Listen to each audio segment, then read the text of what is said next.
Welcome, everybody. I am here to talk to you today about spicing up your sex life. This is another one of the most common questions I get is, how do we spice things up? And answering that question is actually a little bit more complicated than you would think. So I'm going to give you some resources today. And then I'm also going to share with you a new quiz that I developed that's going to help you figure out how to spice up your sex life based on your personal preferences. So stay tuned for that. But yeah, a lot of people come to me talking about, we've been together for a while and, sex is fine. And, we kind of know what works for each other. And I think when people say that, what they mean is we know what works to help us have an orgasm, right? But there's a sense of it being almost like overly familiar, kind of falling into a routine, falling into a rut, kind of just like boring sex. And so they're like, hey, yeah, we still have sex. That's great. But how do we spice things up? How do we take it to the next level? And I sometimes think that implied in that question is, how do we keep seeing each other as sexual beings? And how do we keep getting excited about it instead of just like, oh, okay, like this will be fine. This is what we usually do. And typically when I get asked this question, it is from people in long-term relationships. Okay. So that's not shocking. We kind of all know that, when you meet someone new, I think that novelty factor and all the hormones that are going on at that time kind of overrides, even people who have low libidos can kind of really be in the mood those first few months. So understanding like, how do we keep like stoking the fire, so to speak? So we're going to start with low hanging fruit. What that means is kind of do what you did when you were dating.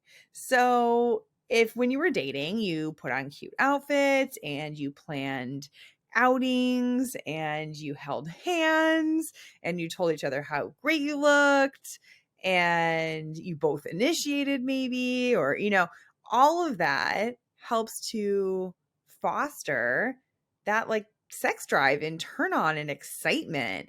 And when someone's new to us, there's sort of this anticipation, really. And anticipation is such a huge cornerstone of what eroticism and turn on is all about. But when you've been in a long-term relationship, when you've, stood by each other through major illnesses, through very sad or traumatic periods of your life, when you live together and you share chores and maybe you're co-parenting and all of those things that we don't think of as quote unquote sexy, maybe even, digestive issues, maybe people don't close the door when they go to the bathroom anymore.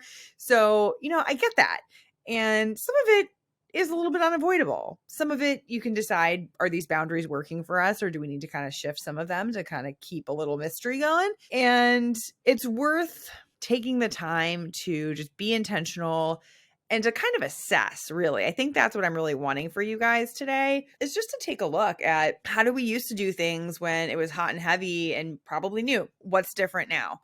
What can we learn from what used to work for us and implement it? Because usually when I'm working with couples and we get into this topic, they kind of admit pretty quickly, like, oh yeah, we don't do any of that anymore. So I think this is the best place to start. I'm like such a huge fan of helping people to get quick wins that they can implement and start seeing positive changes in their relationship right away. So start with, what did we do when we were dating that worked?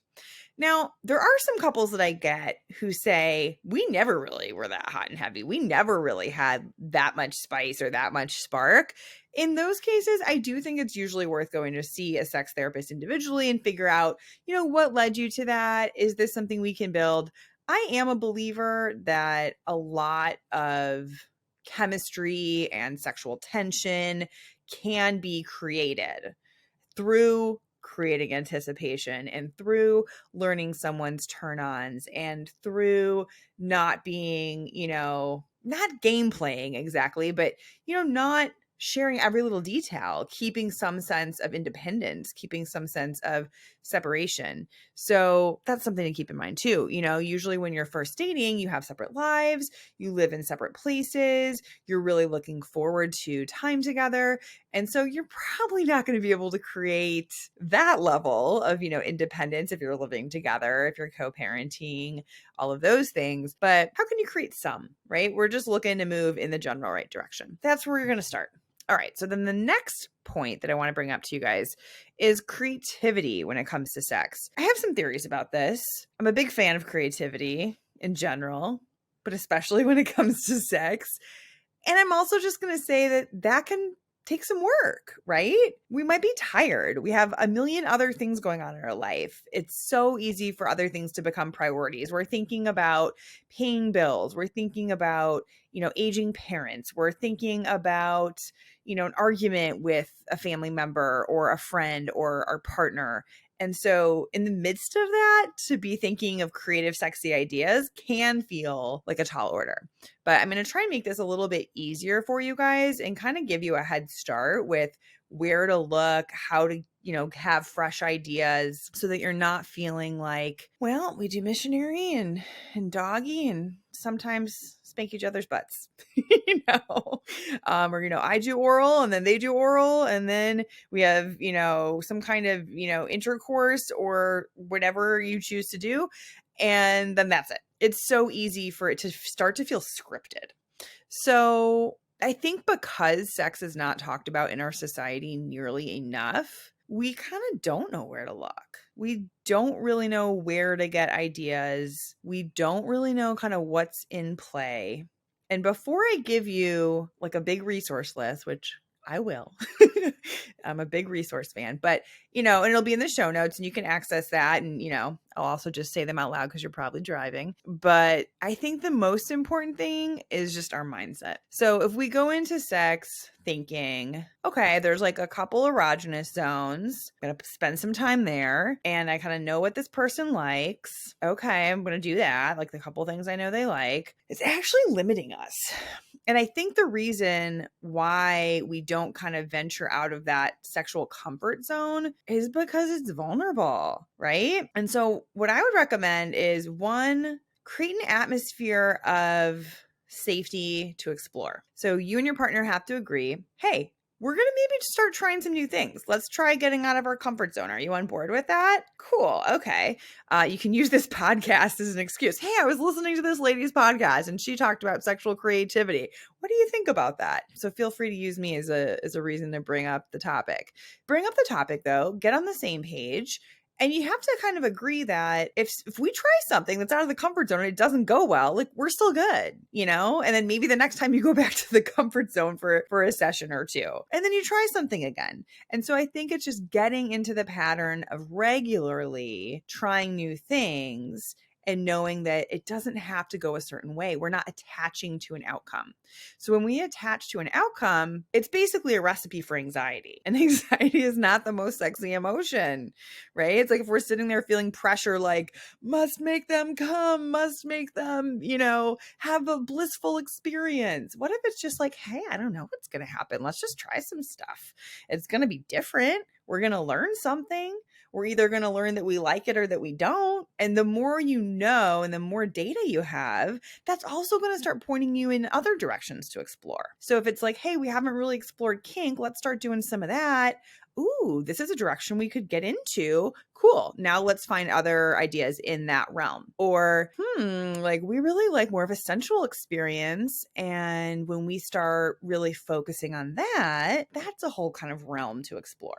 So I really look at it like you're not going to know the end destination and you kind of have to be okay with that. But if you can just pick a step or two for now, and start to get a sense of what direction you want to keep going in, that's a huge win. So that's step one. Step two, so set the tone of safety in the relationship. We'll say that. Step two is going to be expand your mind, right? We have to kind of stop thinking, here's what I'm supposed to do, because we see movies and we see porn and we hear what other people talk about when it comes to sex, and we read magazines or articles online, whatever it is. And I think if we just erase that and we're just really present with this person in front of us and just really curious, it might be like, I'm going to say some silly things, by the way.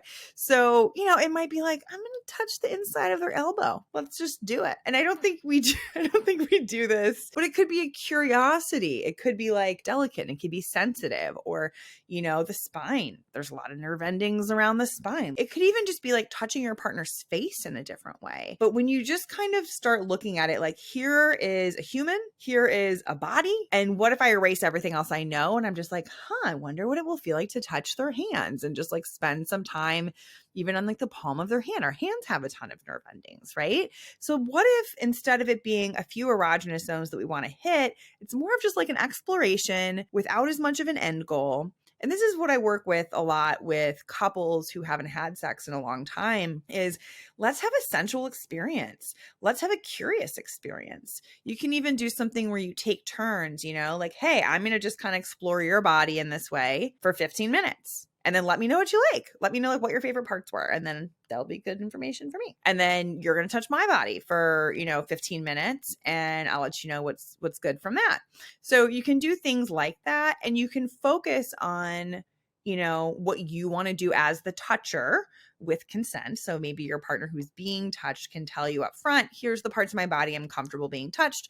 Here's the ones I don't really feel like doing right now. So kind of set your ground rules. And you're going to notice that with a lot of what I talk about is that I think it's so important to have kind of like a meta conversation. It's like, we're going to have a pre-conversation about like creating a safe space for each other of like acceptance and exploration and non-judgment, right? So from that place of creating the, non-judgment and the safe space, then we get to kind of start exploring more freely. And again, like I just said, it doesn't always have to be overtly sexual. It can just be an exploration. And even if you're like, hey, if it's a day you're tired, if it's a day you have a headache, that's such a great way to connect without it having to be like all this exertion or effort if you're just like not in that headspace or if you're not there physically. So that's one thought. The other thought is there are a ton of resources out there, right? I think that we default to getting our ideas from kind of mainstream pornography, and it's just not very creative.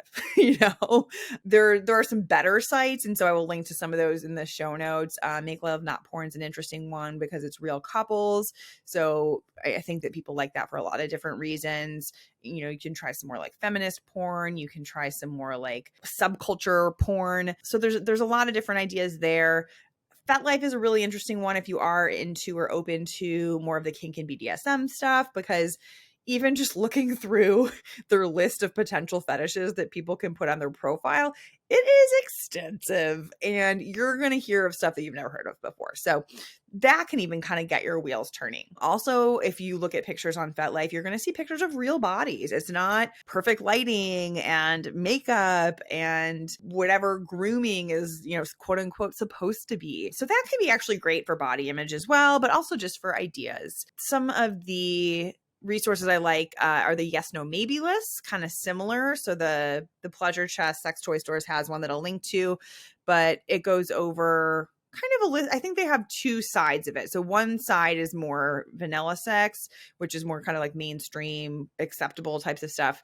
And then one side is more like kink BDSM. And a lot of that's probably gonna be stuff that you haven't heard of. Go through it though. And what's so fascinating is I often have couples come to me and one might feel like they're more open-minded or they're more like sexually progressive and they feel like their partner is kind of vanilla or kind of like repressed or not that open-minded.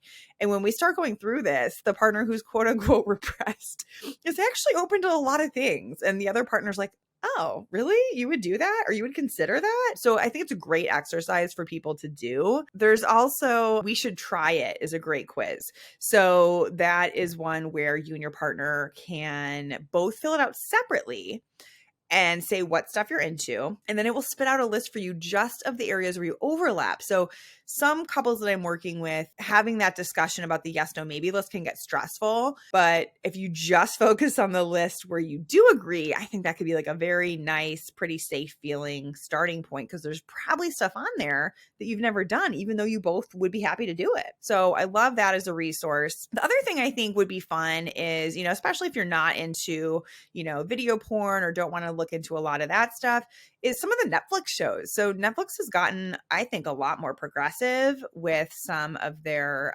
sexual topics. So there's a series where they partnered with Goop called Sex, Love, and Goop.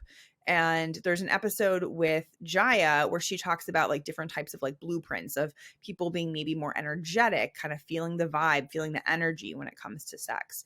Other people being more kinky, other people being more sensual. And so there's a few different ones. And so watching something like that, and actually I'd recommend that whole series. is just going to kind of get you to start thinking differently. So like when we're trying to be more creative, we have to seek things out that are different than what our own brain is coming up with. And then as we're kind of like putting in new input, our brain's going to come up with different things, which is super cool, right? The other show on Netflix I think is fun is called How to Build a Sex Room. I maybe watched an episode of that with my mom, which was a little bit weird. But it's an interesting one. I actually really love interior design as well. So it's kind of a combo of that. I think I thought it was going to be more design focused than it was when we decided to watch this together. But she really gets into more like sex coaching almost. And she the designer / host gets into that and really showing people, ways to expand their sex life. So that's a great show if you're looking to do that as well. So the last piece I want to leave you with is, I'm developing a quiz for you guys. So when we're talking about spicing up your life, I realize I can't just give people straight answers to that because people mean different things when they say they want to spice up their life. I might start saying like, oh yeah, get some handcuffs and a riding crop. And people might be like, what? We wanted to have a threesome. And I was like, oh, okay. Or some people might really mean they want to be more like sensual and romantic, or some people might just feel like they want to try different positions or like not just have sex in the bedroom all the time. So there's a lot of different ways to spice things up. You can check out my sexual spice quiz on my website, heathershannon.co. That's heathershannon.co. And you'll get more of a personalized report on how to spice things up based on your preferences. And I'm also going to throw some stuff in there that's just generally good for communication and setting a good tone for a great sexual experience. So I hope that all of this was helpful. I'm always open to your feedback too, so feel free to reach out, and I will catch you all next episode. Thank you so much for listening.